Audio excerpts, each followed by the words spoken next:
Well, a good ref determines the outcome of a game. As a coach, you can judge how you play, what you can and can't do with a good, competent referee. A good referee will stamp his authority on the game and say, this is how the game's played. So it doesn't get out of control. Players can then adjust to what he's calling. Coaches know what he's calling, but more importantly, the referee's got to be consistent. Right? So you can say, okay, well, this is what's going to happen during the game. We've got a very experienced referee. He doesn't take any stuff. This is the way it is. Then the players and the coaches need to adjust because the referee won't change. So it's very important that you have a competent, fair, neutral, but understanding referee who understands the game, the concept of the game, gives the attacking team the advantage, and says, let's just play. You guys want to play the game, all I am, as I said before, I'm just the conductor of the orchestra. That's all I am. So, go from there. There are very good referees who have never played the game, but understand the game and understand the rules and understand the concept of water polo, and they may have not played.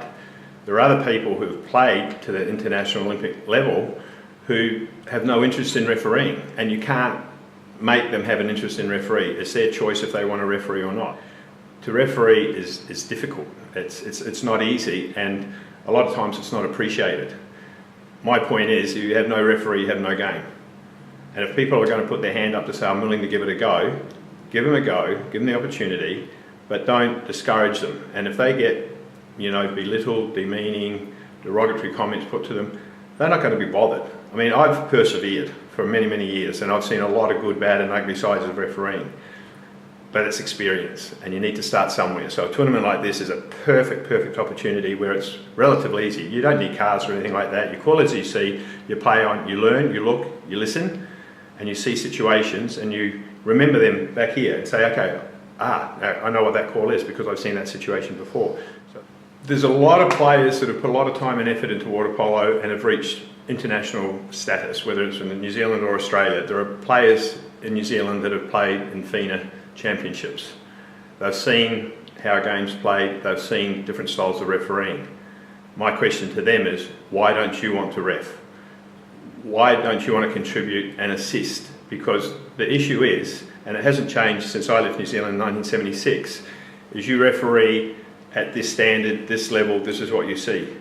When you get out to the great world, it totally changes, and you guys are like, oh wow. I think be consistent, right? Consistency.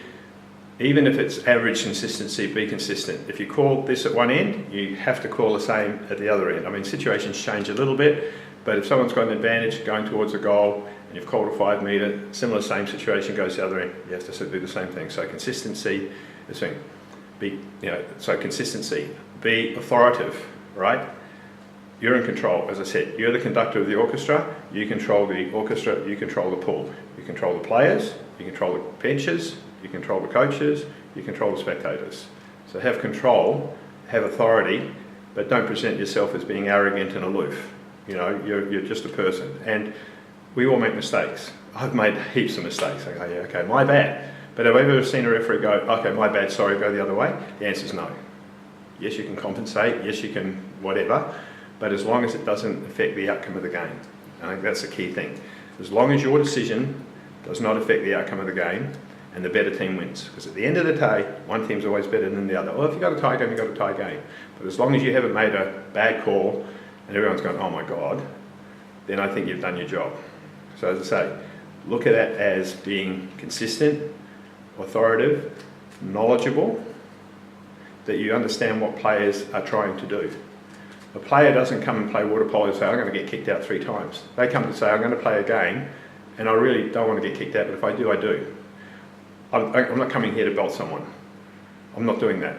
But if it happens because of circumstances, whatever.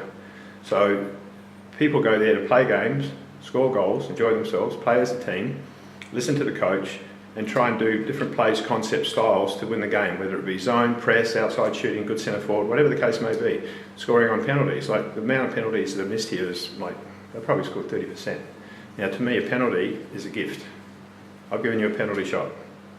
You should score at least 70-80% of penalties.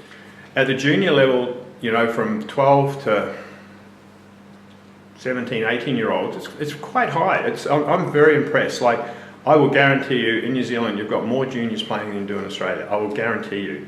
You have more competitions, you have more teams, you have more, most schools have got teams, not in Australia.